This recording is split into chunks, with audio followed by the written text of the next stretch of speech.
Discussion KTR Harish Jagadish రెడ్డితో పాటు మరికొందరు హాజరు లీగల్గా ఎలా ముందుకెళ్లాలనే విషయంపై చర్చ బీసీ సమావేశం ఎమ్మెల్సీ కవిత అంశంపైన కాళేశ్వరం నివేదిక విషయంపై గులాబీ పార్టీ అధినేత కేసీఆర్ ఎర్రవెల్లి ఫామ్ హౌస్లో నిత్యం చర్చిస్తున్నారు. కీలక నేతల్ని పిలిపించుకొని నివేదికలో ఏముంది, ఏం చేద్దాం, ఎలా ముందుకెళ్దాం అనే విషయంపై చర్చిస్తున్నట్టు తెలిసింది.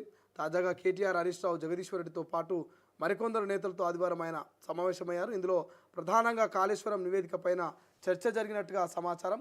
మరోవైపు ఈ నెల 8న కరీంనగర్లో నిర్వహించే బీసీ సమావేశంతో పాటు కవిత వ్యాఖ్యల విషయం చర్చకు వచ్చినట్టుగా టాక్ నడుస్తుంది. ఒకసారి మనం డిస్కషన్ చేసేటువంటి ప్రయత్నం చేద్దాం. రైట్, కాంగ్రెస్ పార్టీ నేతలతో మాట్లాడే ప్రయత్నం చేద్దాం. కాళేశ్వరం ప్రకంపనలంటూ వార్త కనిపిస్తున్నది. సో కమిషన్ నివేదికపై కీలక నేతలు డిస్కషన్ అంటూ కూడా వార్త కనిపిస్తూ ఉంది. ఒకసారి మాట్లాడే ప్రయత్నం చేద్దాం. Congress party general secretary Chanagani Dayakar గారు లైన్లో ఉన్నారు. దయాకర్ గారు నమస్తే అండి, మీరు మార్నింగ్ న్యూస్ లైవ్లో ఉన్నారు. గుడ్ మార్నింగ్, నమస్తే. సో ఎట్లా చూస్తారు ఇవాళ పేపర్లో మనం వార్తా కథనాలు చూస్తే ఓవైపు జగదీశ్వర్ రెడ్డి వర్సెస్ కవిత మధ్య మాటల యుద్ధం కనబడుతున్నది, మరోవైపు కేసీఆర్ ఫామ్ హౌస్లో మరి బీఆర్ఎస్ నేతలతో భేటీ కనబడుతున్నది, ఇంకోవైపు క్యాబినెట్ ఇవాళ డిస్కషన్ కూడా కాళేశ్వరం మీద చేయబోతున్నది. ఎట్లా చూస్తారు? ప్రధానంగా కాళేశ్వరం మీద ఏం మాట్లాడతారు? ఇవాళ ఆల్రెడీ కాళేశ్వరం విచారణకు సంబంధించి పిసి ఘోష్ గారు మొత్తం కూడా జరిగిన లోపాలు కావచ్చు, అవినీతి కావచ్చు, సంబంధించిన వ్యవహారం మొత్తం కూడా షీల్డ్ కవర్ లో ప్రభుత్వానికి అందించడం జరిగింది.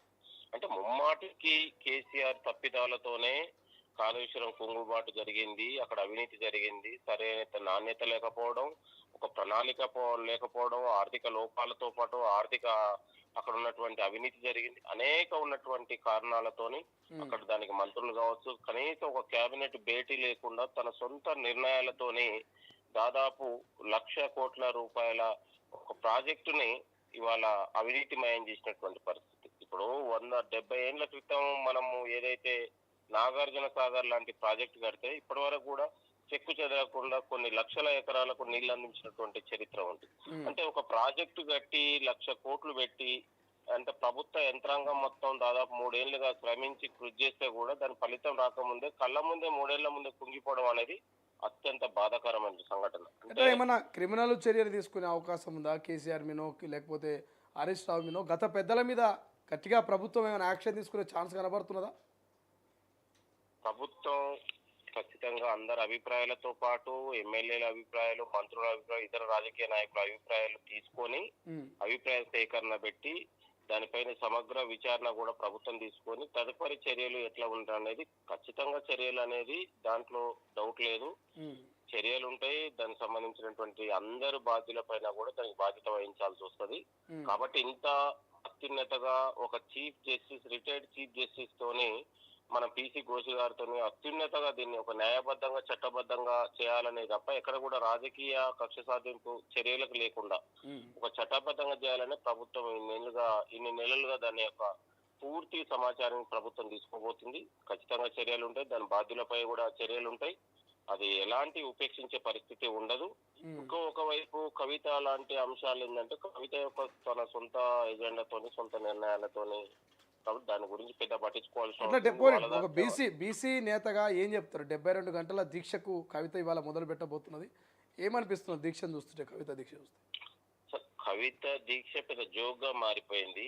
అసలు సంబంధం లేని ఒక ఎజెండాను తీసుకొని వ్యవహరిస్తా ఉన్నది. ఆమెకు నిజంగా చిత్తశుద్ధి ఉంటే మోడీ పైన, బీజేపీ కేంద్రం పైన యుద్ధం చేస్తే ప్రజలు విశ్వసిస్తారేమో కానీ అసలు ఇక్కడ ప్రభుత్వమే ఇవాళ ఒక ఆర్డినెన్స్ తీసుకొచ్చి అసెంబ్లీలో తీర్మానం చేసి 42% రిజర్వేషన్ రావాలనేది, ప్రభుత్వం చట్టబద్ధంగా తయారు చేయాలనేది, చట్టబద్ధంగా రిజర్వేషన్లు కల్పించాలనే ఆలోచన ప్రభుత్వం చేస్తా ఉంటే ఒకవైపు బీజేపీ నాన్సుడి ధోరణితో నిర్లక్ష్యం చేస్తా ఉంటే బీజేపీ పైన యుద్ధం చేయకుండా ఇంద్రాపార్క్ దగ్గర దీక్ష చేస్తే ఉపయోగం లేదండి. కేంద్ర ప్రభుత్వం మీద, మోడీ మీద యుద్ధం చేసే దమ్ము కవితకుందో తెలుసుకోవాల్సిన అవసరం లేదు.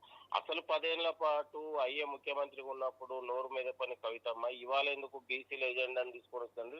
తన రాజకీయ అస్తిత్వానికి, తన రాజకీయ అవసరాల కోసం ఇవాళ బీసీ కార్డుని రాజకీయంగా ఉపయోగించుకునే ప్రయత్నం జరుగుతుంది తప్ప ఆమె ధర్నాను, దీక్షల్ని బీసీ సమాజం పెద్దగా ఆదరణతోని ఉండదని కూడా నేను కోరుతున్నాను. ఎందుకంటే ఇలాంటి వాళ్ళు తన అవసరాల కోసం, ఎందుకంటే ఆల్రెడీ కుటుంబంలో మొత్తం కూడా రాజకీయ కుమ్ములాట అయిపోయింది, ఆధిపత్యం అయిపోయింది, అన్నా చెల్లెల మధ్య ఆధిపత్యం అయిపోయింది.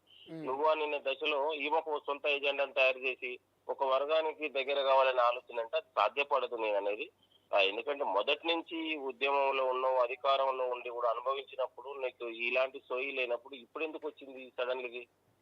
అట్లా ఈ రాజకీయ పరిణామాలు చూస్తారు. కాబట్టి కవితను దీక్షను పెద్ద ఎవరు సీరియస్ గా తీసుకోవాల్సిన అవసరం లేదు. దాని గురించి ఎవరు, ఆమె ఒక జోకు దీక్ష అయిపోయింది. బీసీ దీక్ష కాదు, కవిత జోకు దీక్ష అయిపోయింది, రాజకీయ దీక్ష అయిపోయింది. అది రాజకీయ దీక్షగా మనం భావించాలి, బీసీ దీక్షగా కాదు. రైట్, థ్యాంక్ యూ అండి, thank you so much Chandrakant Dayakar గారు. ఇది మొత్తం మీద ఇది బీసీ దీక్ష కాదు, జోక్గా మారిపోయింది, జోక్స్ దీక్షగా కేవలం బీసీ కార్డు అడ్డు పెట్టుకొని కల్వకుంట్ల కవిత ఆడుతున్న డ్రామా అంటూ చంద్రకాంత్ దయాకర్ కామెంట్ చేస్తున్నాడు. సో మరి ఏం జరుగుతుందో తెలియదు కానీ ఫామ్ హౌస్లో మాత్రం కాళేశ్వరం ప్రకంపనలో ఒక చర్చ జరుగుతున్నది.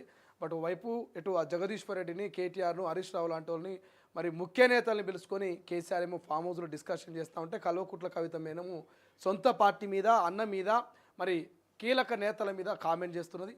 మరి కేసీఆర్ ఏమో వైపు టెన్షన్లో ఉన్నాడు. కాళేశ్వరం కమిషన్ ఇచ్చిన నివేదికలో ఏం చాలా పొందుపరచుడో, ఏం జరుగుతుందో, ఎటువంటి మరి క్రిమినల్ కేసులు పెడతారో, ఎటువంటి కేసులు మేము ఎదుర్కోవాలని వాళ్ళు టెన్షన్ పడుతుంటే ఇక పుండు మీద కారం జల్లినట్టుగా కల్వకుంట్ల కవితక్క ఇంకా జరంతా మసాలాని యాడ్ చేసి అటు జగదీశ్వర్ రెడ్డిని, ఇటు కేటీఆర్ని ఇక టార్గెట్ చేసి తిడుతున్నట్టుగా తెలుస్తుంది.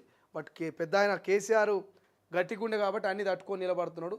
ఏం జరుగుతుందో తెలియదు కానీ అన్నిటికీ సిద్ధం కావాలని ఇక కమిషన్ ఇచ్చేటువంటి నివేదికలో ఏ నిర్ణయం తీసుకున్న ప్రభుత్వం మనం సిద్ధంగా ఉండాలని మరి కొంత డిస్కషన్ జరుగుతున్నట్టుగా తెలుస్తోంది. చూద్దాం ఏం జరుగుతుందో, మరి ప్రభుత్వం ఎటువంటి యాక్షన్ తీసుకుంటుందో.